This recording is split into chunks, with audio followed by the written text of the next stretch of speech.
गोव्यावरून छत्रपती संभाजीनगरकडे जाणारी खाजगी आराम बस DD 013933 करवीर तालुक्यातील कांडगाव येथील वळणावर मध्यरात्री उलटून झालेल्या अपघातात एक जण ठार झाला तर 4 गंभीर जखमी आहेत। अमर परशुराम विसे वय 40 राहणार छत्रपती संभाजीनगर असे ठार झाल्याचे नाव आहे।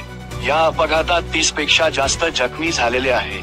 एका खाजगी कंपनीतील सुमारे 43 कर्मचारी 30 जानेवारीला 4 खाजगी आराम बसमधून सहलीसाठी गोव्याला गेले होते। रविवारी सायंकाळी 7:30 वाजता ते गोव्यावरून छत्रपती संभाजीनगर दिशेने परत निघाले।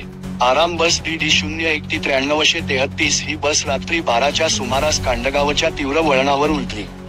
या बसमध्ये 35 प्रवासी होते, यात 3 महिलांचा समावेश आहे, तर सर्व प्रवासी 25 ते 40 वयोगटातील आहेत। बस उलटून अपघात झाले समजतात तेथील ग्रामस्थांनी क्षणार्धात घटनास्थळी जमले।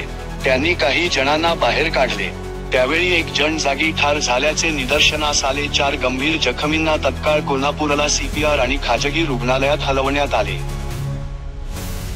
माझं नाव शाहूजनार्दन मेटसिंगे। कांडगाव ते रात्री बस ॲक्सिडेंट झालेला आहे। 11:15 दरम्यान झालेला आहे ॲक्सिडेंट।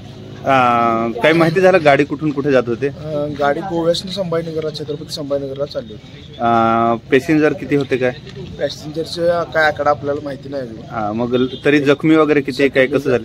8-10 जखमी होते। आणि काय कोण पोहोचवलं आपण ॲम्ब्युलन्सने? काही कोणाचं काय जास्त हे झाले का? जास्त 2-3 जणांना जास्त लागलेला आहे। जखमी टोटल 10 लोक आहेत आणि एक जण जागेवर एक्सपायर झालाय।